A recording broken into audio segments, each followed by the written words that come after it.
Hebreos 11 del 13 al 16. Vamos a continuar Hebreos 11, pero hoy es la última ocasión en que nos ocuparemos de este fragmento breve de Hebreos 11, 13 al 16. Leo para ustedes esta porción de la palabra del Señor. Todos ellos vivieron por la fe y murieron sin haber recibido las cosas prometidas. Más bien, las reconocieron a lo lejos y confesaron que eran extranjeros y peregrinos en la tierra. Al expresarse así, claramente dieron a entender que andaban en busca de una patria. Si hubieran estado pensando en aquella patria de donde habían emigrado, habrían tenido oportunidad de regresar a ella. Antes bien, anhelaban una patria mejor, es decir, la celestial. Por lo tanto, Dios no se avergonzó de ser llamado su Dios y les preparó una ciudad. El pasaje nos habla de la experiencia de estos hombres hasta donde estamos ahorita.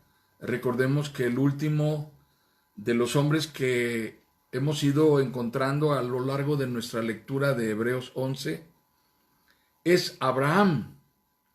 Y la manera en que Dios trató con Abraham y cómo el trato de Dios con Abraham determinó que Abraham fuese un hombre que saliera de su ámbito de referencia inmediata, de su trasfondo, de su contexto histórico, de su contexto cultural, de su contexto religioso, familiar, social, y respondiera al llamado de Dios para ir al cumplimiento de una promesa que creyó, que dio por cierta, por veraz, y caminó en obediencia al llamado de Dios.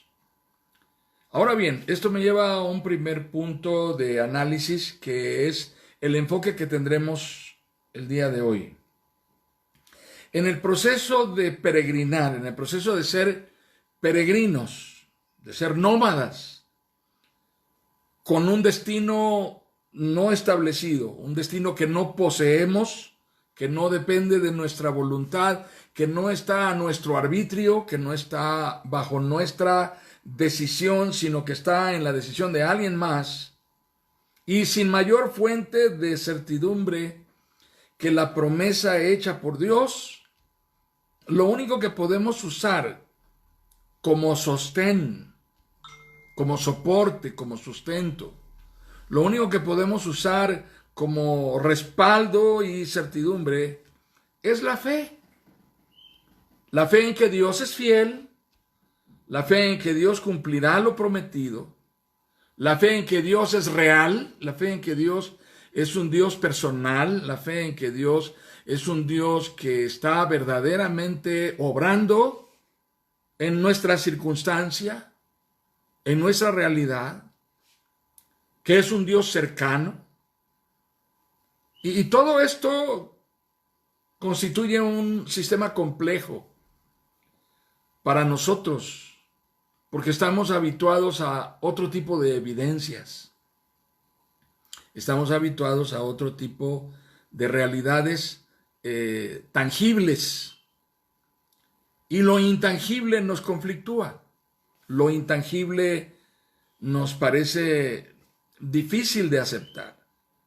Lo cuestionamos, pedimos evidencias, pedimos señales. Estaba leyendo varios textos bíblicos y una de las cosas que me hace entrar a esta dinámica de leer porciones bíblicas es el tiempo de estudio y también la reflexión que puedo enviar o que puedo compartir con la congregación. Y está esta porción de Jeremías, capítulo 10, que yo envié apenas a la iglesia el día de ayer como lectura en la noche. La porción de Jeremías 10, versículos 12 y 13, 23 y 24. Quiero leerlo, quiero compartirlo con ustedes, porque viene muy a la par de lo que estamos hablando en este momento de irnos a la aventura de fe, respondiendo a un llamado de Dios y depender solo de la fe. Entonces leo Jeremías 10, 12 y 13, 23 y 24. Dios hizo la tierra con su poder, afirmó el mundo con su sabiduría, extendió los cielos con su inteligencia. Cuando Él deja oír su voz, rugen las aguas en los cielos, hace que vengan las nubes desde los confines de la tierra, entre relámpagos, hace llover y saca de sus depósitos al viento. Señor, yo sé que el hombre no es dueño de su destino, que no le es dado al caminante dirigir sus propios pasos. Corrígeme, Señor, pero con justicia, y no según tu ira, pues me destruirías.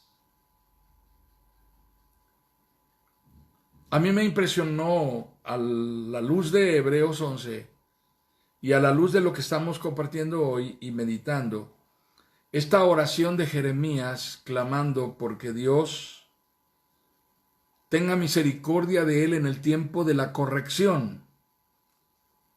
Por supuesto, Jeremías está hablando del juicio que la nación está viviendo, pero me impresiona la referencia que Jeremías hace al destino del hombre. Y la referencia que hace al destino del hombre en virtud de que está afirmando que el hombre no es dueño de su destino. En virtud de que está afirmando que no le es dado al caminante dirigir sus pasos. Entonces hay quien dirige los pasos por él. Bien, trataba yo de encontrar una forma de ilustrar los procesos que vivimos cuando nos aventuramos a un destino que no conocemos. Más aún cuando aventurarnos a un destino que no conocemos es algo que fue provocado por la decisión de terceros y no por nosotros. Comparto con ustedes, por ejemplo, nuestra experiencia.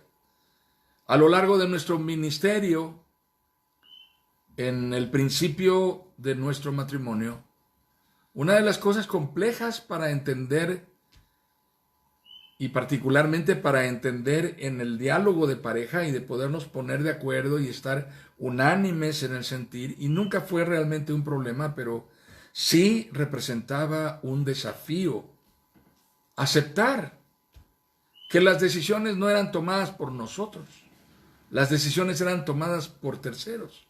Otras personas decidían por nosotros a dónde vamos y a dónde no vamos. Y así es como a lo largo de 40 años de matrimonio y un poco más, y 40 años y un poco más de ministerio ya casados, hemos experimentado 22, 23 mudanzas. Y en cada circunstancia pareciera que son otros los que deciden por nosotros. Esto no es fácil. Es realmente muy parecido a la experiencia familiar cuando el padre le dice a la esposa que las oportunidades en donde radican, están agotadas, que las puertas se cerraron y que es necesario emigrar en busca de nuevas oportunidades y a donde posiblemente van a encontrar un poco mejor de facilidades y de puertas abiertas para tener la providencia, la provisión que se requiere.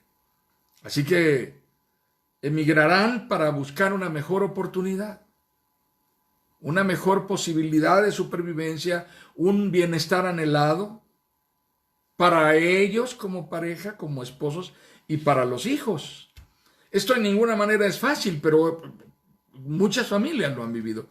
Me pregunto si ustedes lo han vivido alguna vez. Y después de valorar un poco juntos la pareja, de reconocer las realidades y finalmente toman la decisión y emprenden un camino que puede significar crisis de ansiedad y de temor eventualmente. Pero en todo momento la fuente de la certidumbre está en la palabra y determinación que el esposo y el padre logra comunicarle a la esposa y a los hijos. La esposa más de una vez le preguntará, ¿sabes lo que estás haciendo? ¿Sabes a dónde vamos? Y el esposo le dirá, sí, pues sí sé, yo creo que nos va a ir bien y estoy tratando de que vamos a una mejor situación y las cosas se van a resolver. Pero por supuesto que detrás de esto, hermanos, no hay poca tensión. En estas circunstancias, en nuestro caminar con Dios, nos veremos recurrentemente retados, desafiados por la necesidad de respondernos a todas las preguntas, a todos los cuestionamientos que vienen y se agolpan uno tras otro en la cabeza como lluvia y a veces nos atormentan. Así que las realidades que acompañan a estas decisiones y estos procesos de migración nos van a confrontar y nos van a exigir respuestas. Muchas de ellas, hermanos, no las tendremos. Y si tú eres jefe de familia y alguna vez has vivido este proceso, seguramente tú sabes de lo que estoy hablando. Tendremos respuestas de algunas, pocas cosas, pero no de todas. Y quizá de las más serias, más graves y más significativas no las tendremos. En más de una ocasión será necesario esperar a que las respuestas lleguen, pero no será fácil esperar. Hay que muy probablemente toman la decisión, vamos a migrar, emprenden el camino y en el proceso comienzan a llegar las preguntas hacia dónde vamos. ¿Qué nos espera allá? ¿Qué vamos a hacer? ¿Tendremos dónde vivir? ¿Qué cosa podemos llevar? ¿O qué cosa vamos a dejar? Y cada migración, hermanos, y lo digo por la experiencia, ¿verdad? Cada migración, cada traslado, cada mudanza significa pérdidas. ¿Tendremos dónde comer? ¿Habrá dónde abastecernos? Así que yo vuelvo nuevamente al texto de Hebreos 11 y puntualizo lo que dice la porción que leímos, que es tan puntual, tan clara, tan precisa, tan oportuna para este punto en el que estamos analizando. Dice literalmente, vivieron por la fe. Vivieron por la fe. Y agrega, y murieron sin haber recibido las cosas prometidas. Dice, las reconocieron a lo lejos. Y confesaron que eran extranjeros y peregrinos en la tierra. Al expresarse así claramente dieron a entender que andaban en busca de una patria. Yo estoy pensando en este momento y viene a mi mente la historia de un misionero, un obrero cristiano. Ni siquiera era un pastor ordenado, pero era un hombre que le tocó trabajar en la obra en una región tropical muy caliente, estoy hablando del sureste del país, en una zona limítrofe entre México y Guatemala. Y este hombre, con una familia numerosa, madre, esposa y padre, esposo, y no sé, 6 hijos, 7 hijos tal vez, en el campo, había logrado encontrar que en la comunidad a donde llegó y en donde estaba estableciendo la iglesia y plantando la obra, le permitieran ocupar una parcela y allí logró hacer una casa, muy pobremente y en una situación muy infortunada.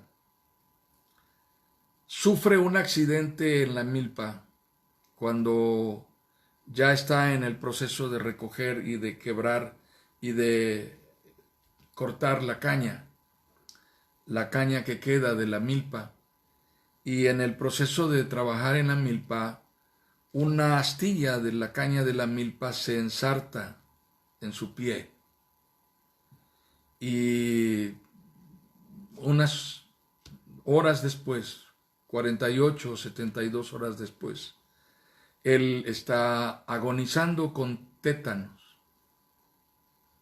Lo sacan de la comunidad cargando a algunas personas bondadosas y lo llevan al pueblo a donde lo podrían atender, pero finalmente muere dejando a su esposa y a sus hijos en el desamparo total.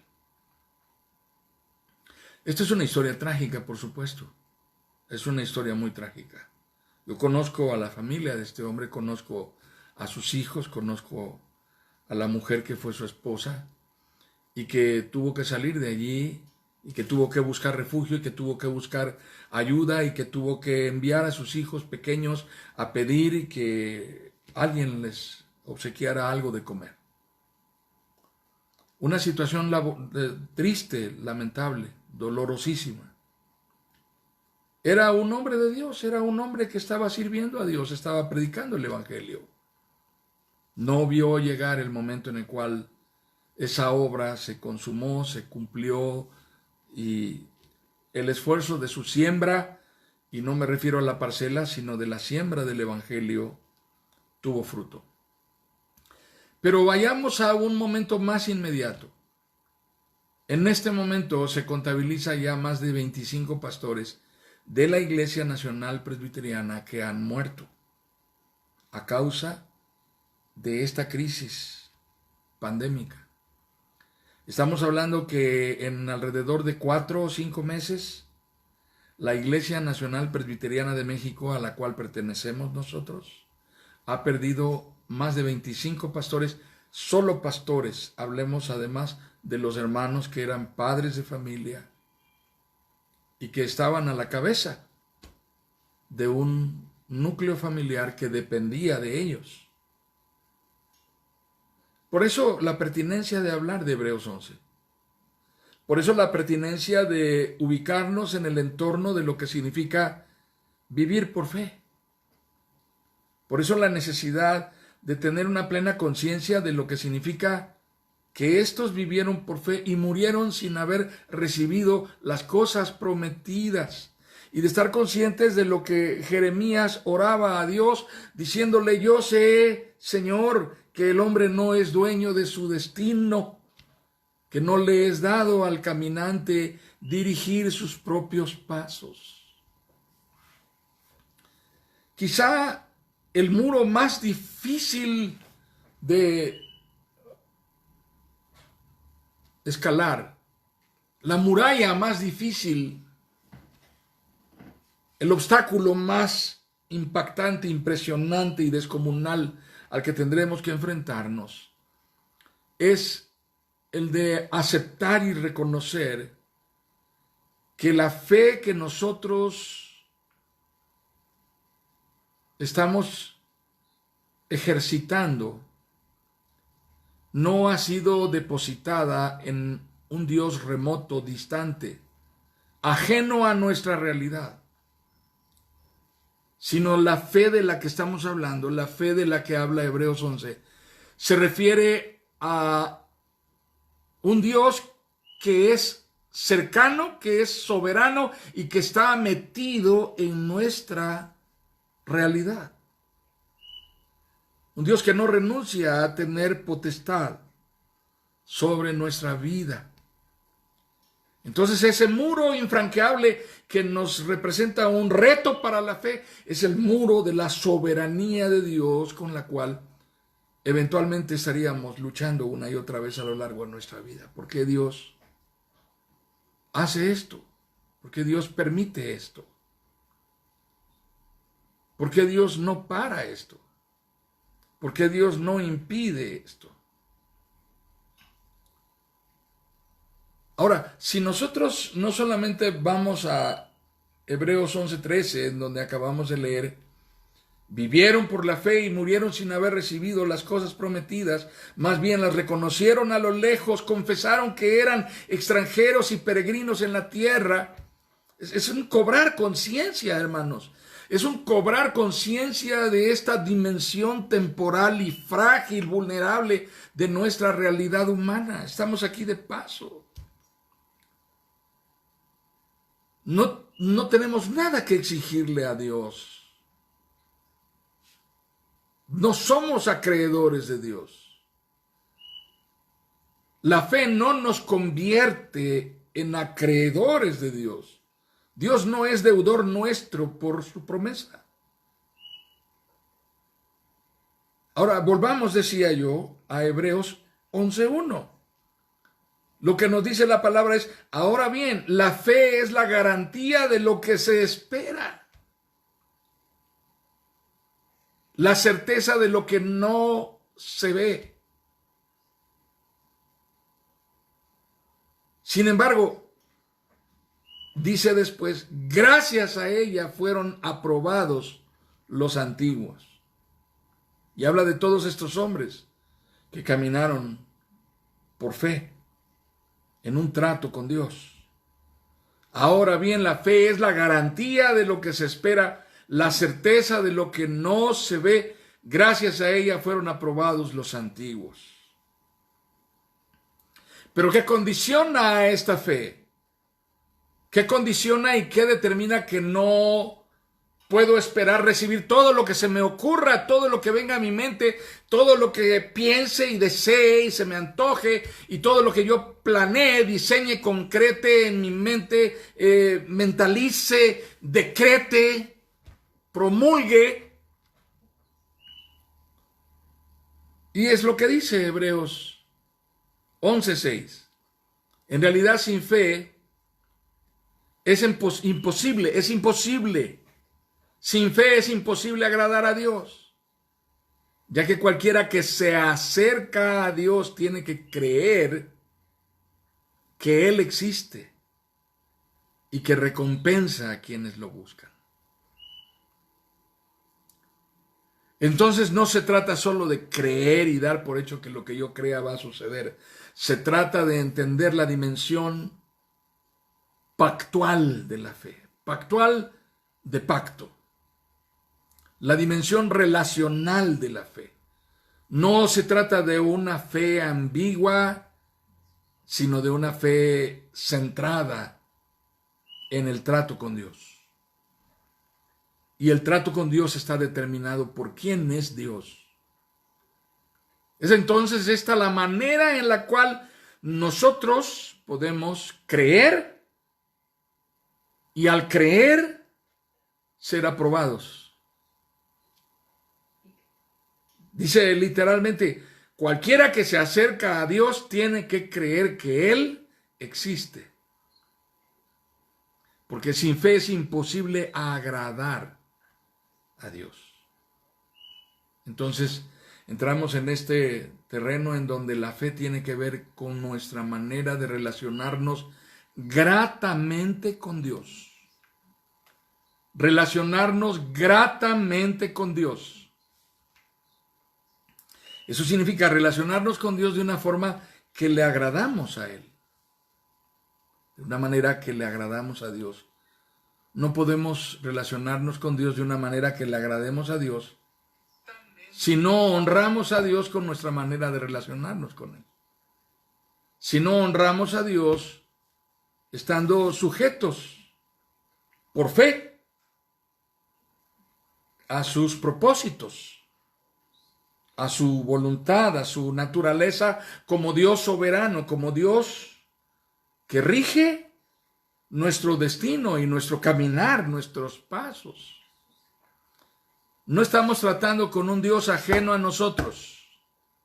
Estamos tratando con un Dios personal, cercano, que camina y estrechamente conduce nuestro caminar. Así que esto me lleva a otro aspecto más en el cual quisiera que ampliáramos nuestra meditación de esta noche. Me lleva al aspecto que pregunta, ¿qué hacemos en nuestra vida? ¿Qué de lo que hacemos en nuestra vida y cuánto de lo que hacemos en nuestra vida y qué de lo que hacemos en nuestra vida en la cotidianidad está movido por la fe, no solamente como la manera de creer, sino la fe como este anhelo por agradar y honrar a Dios. ¿Cuánto de mi vida está enfocado en caminar de una manera que honre y agrade a Dios y de una manera que mi fe signifique una respuesta favorable, una respuesta de aceptación al trato que Dios me ha llamado a tener con Él? Esto es cuestionador porque esto nos lleva al terreno de ¿a quién busco agradar? ¿Agradar a Dios o agradarme a mí mismo? Esto es una realidad. La forma más común de fe, la forma más frecuentemente hallada de fe, entre comillas fe, la más popular, es la que está fundamentada en la creencia de que creer funciona para obtener y recibir cosas. Creer aplica para lo que quieras tener y lo que quieras lograr y lo que quieras hacer. Si lo que quieres es estar bien, tienes que creer. Si lo que quieres es estar sano, tienes que creer. Si lo que quieres es prosperar, tienes que creer. Si lo que quieres es emprender, tienes que creer. Si lo que quieres es ir para allá, tienes que creer. Si lo que quieres es regresar, tienes que creer. Si lo que quieres es solvencia, tienes que creer. Así que la fe está orientada y determinada a resolver contingencias de la vida,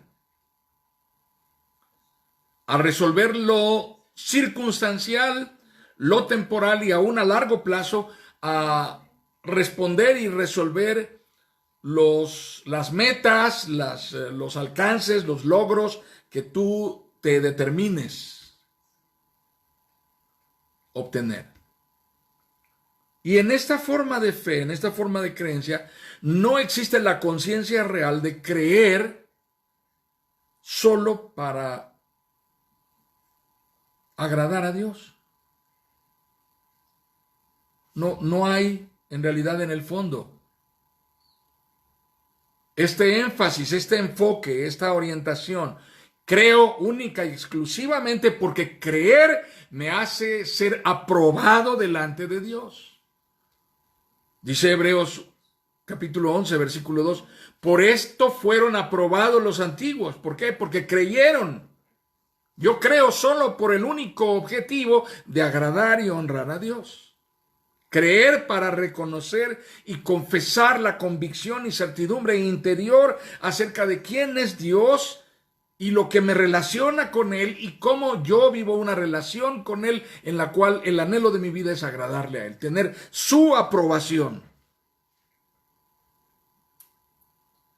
En ese momento viene a mi mente la escena en donde Sara le pregunta a Abraham, ¿y a dónde vamos? No lo sé. Me dijo que fuéramos a una tierra que me prometió, pero ¿en dónde está eso? No sé. Pero por lo menos te mandó la ubicación del GPS. No. ¿Y le vas a hacer caso? Sí. ¿Nos vamos a ir? Sí. ¿Con todo? Sí. Bueno, si tú lo dices. Bendito sea Dios que todas las esposas son así, ¿verdad? Obedientes, dóciles. El marido les dice, nos vamos, y ya tienen la maleta lista. No preguntan, no indagan, no cuestionan. Gloria a Dios. Qué tranquilidad, ¿verdad?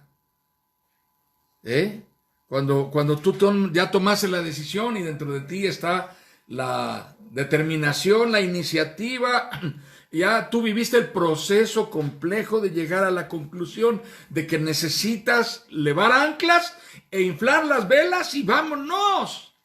Y cuando tú llegas ante tu esposa,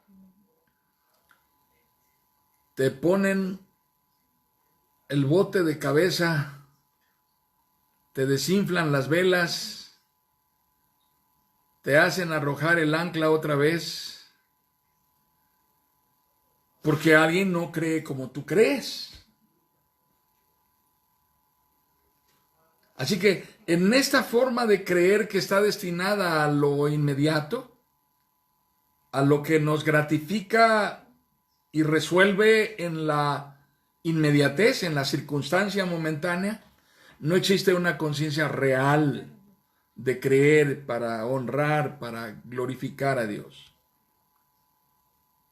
No existe una conciencia real de que la fe tiene como principal propósito mantener vivo, sano, vigoroso mi vínculo con Dios, porque de eso depende todo, mi destino, mi camino y todo lo demás, y el de los que vienen conmigo. ¡Qué complejo! ¿Lo entenderán? ¿Podrán realmente discernirlo a la par conmigo? ¿Podrán realmente asimilarlo de la misma manera que yo? No necesariamente, hermanos. Esto puede ser más difícil, puede tomar más tiempo de lo que esperamos. La cultura relativista en la que vivimos nos empuja a vivir enfocados en el anhelo de una felicidad subjetiva, que cada quien define a su manera. La felicidad es una especie de quimera que cada quien dibuja a su modo.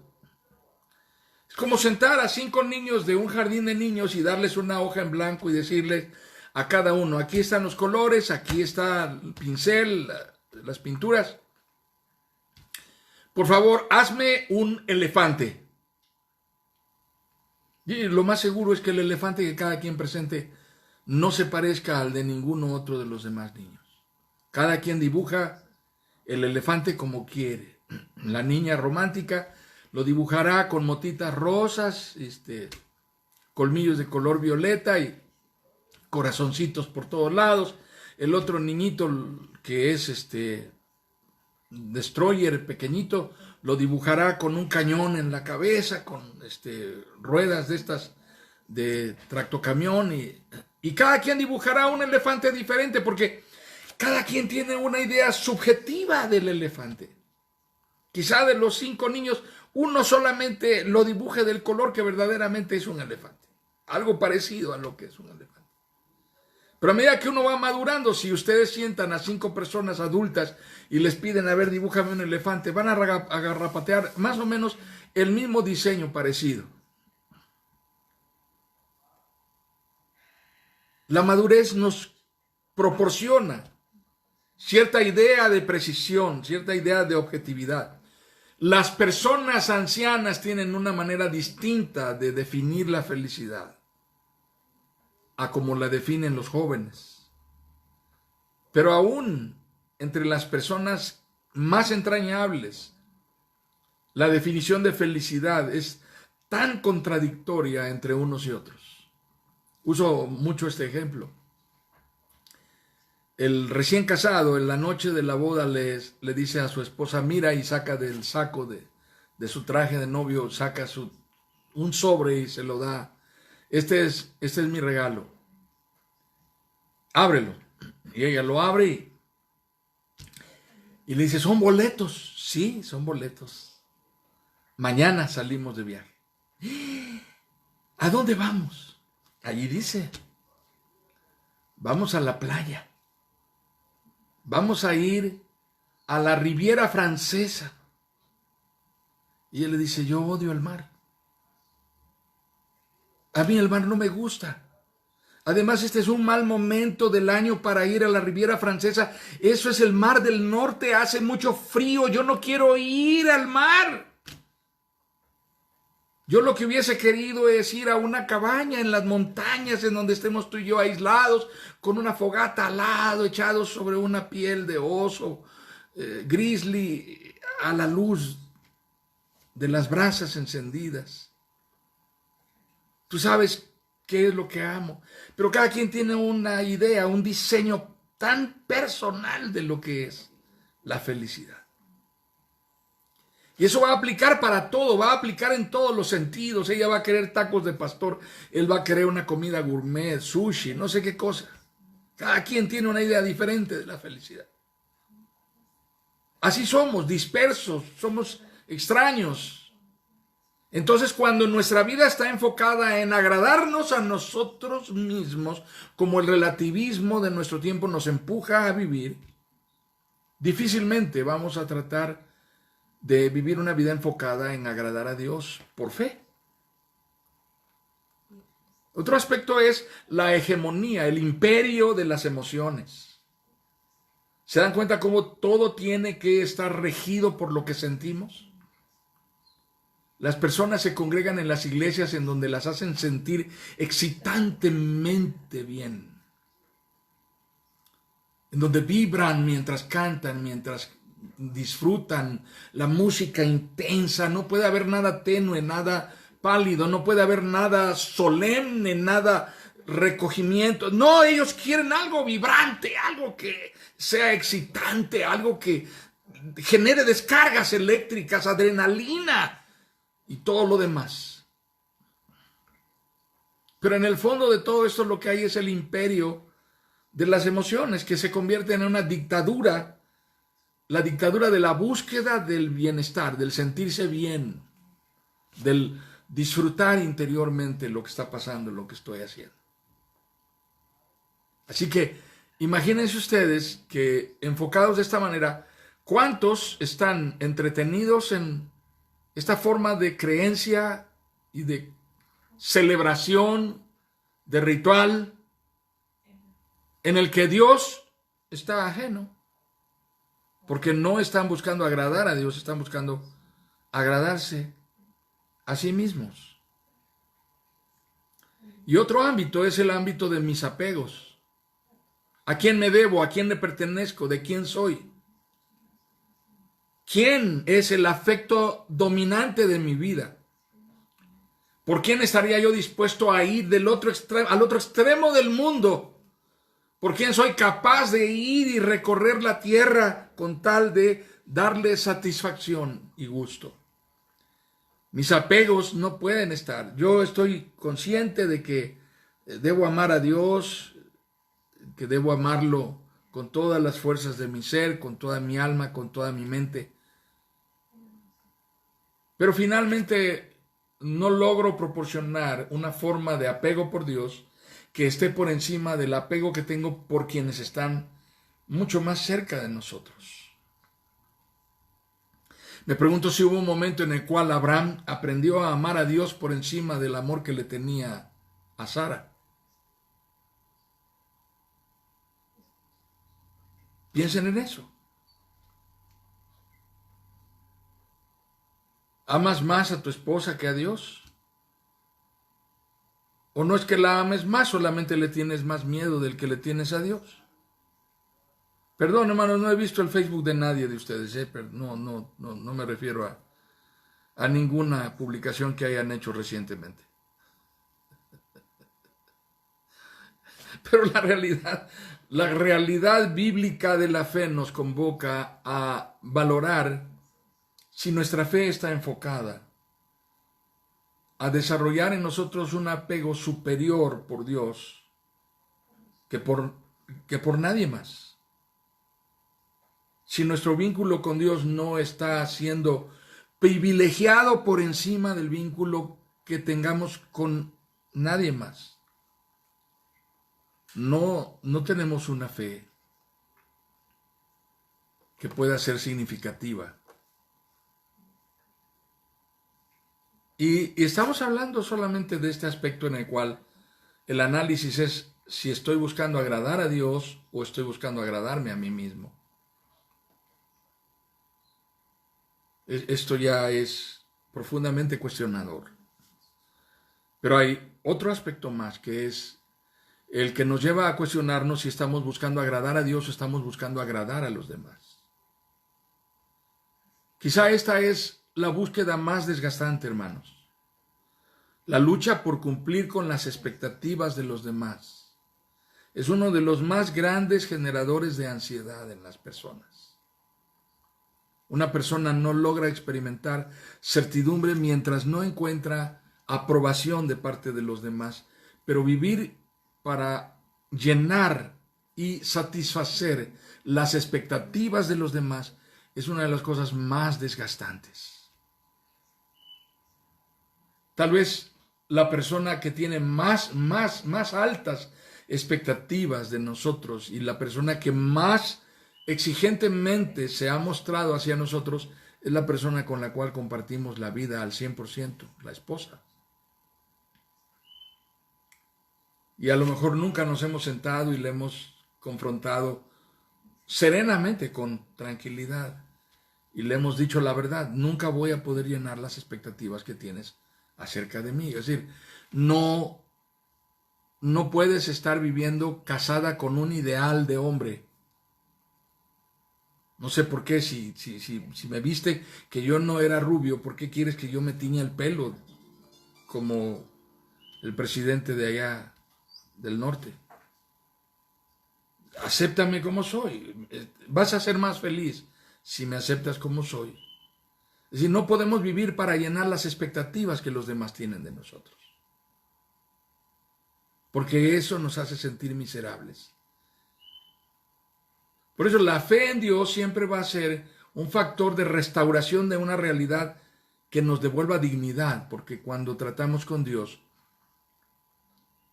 lo que Dios nos da a través de la fe es certidumbre de aceptación.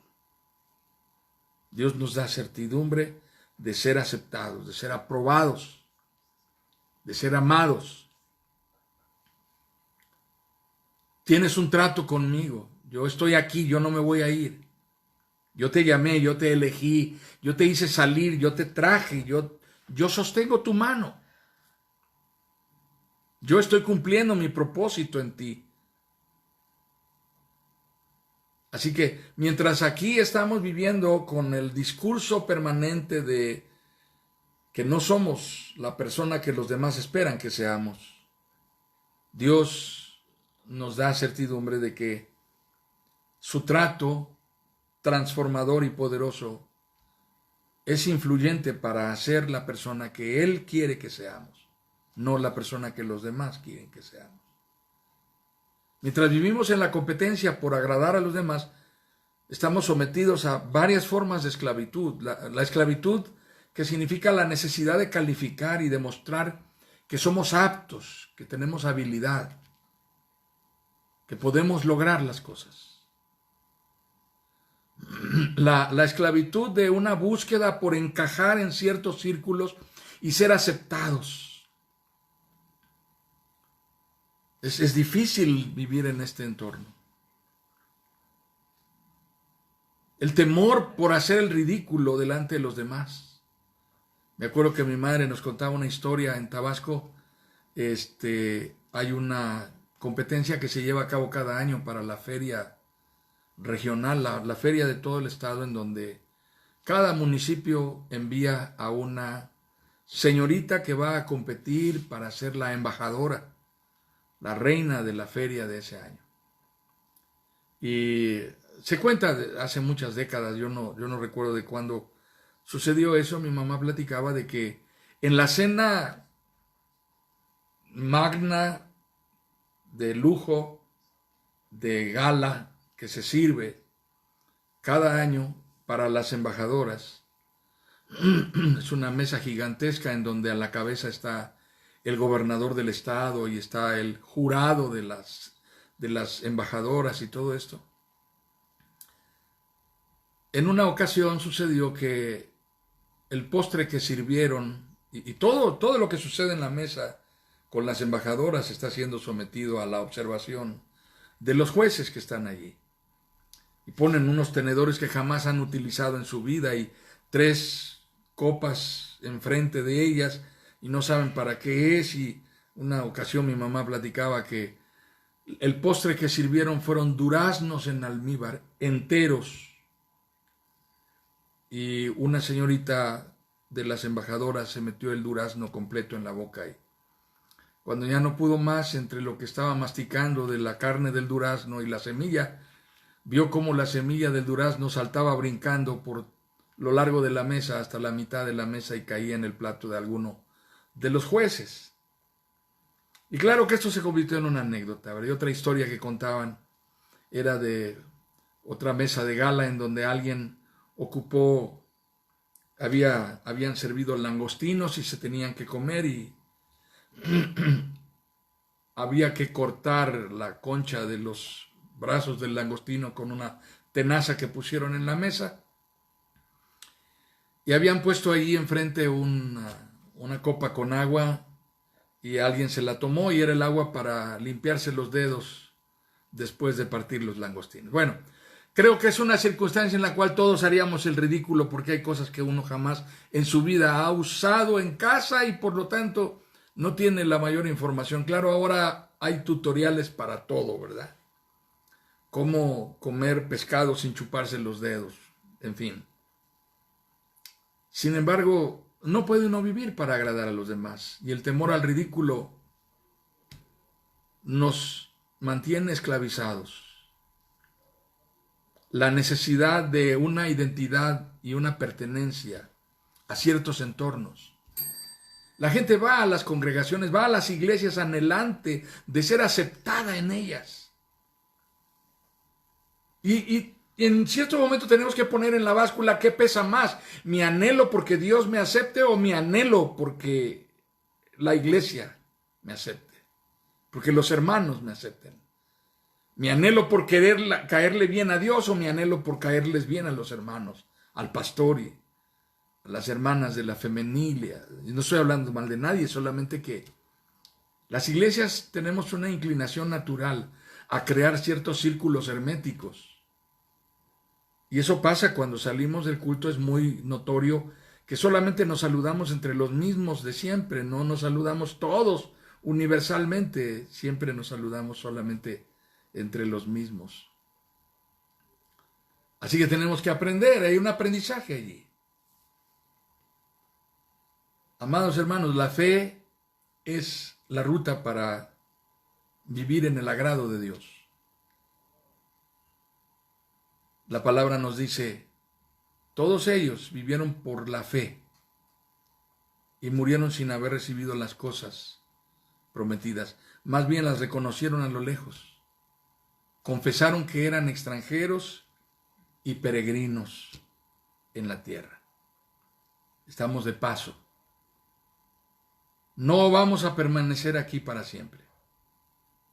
Es posible que no veamos lo que inmediatamente anhelamos, aquello por lo cual originalmente incluso creímos y buscamos a Dios, pero Dios está cumpliendo su propósito en nosotros. Y nuestra certidumbre de aceptación proviene de Él, ni siquiera de los que están más cerca de nosotros. Nuestra certidumbre de aceptación está en Dios y es por fe.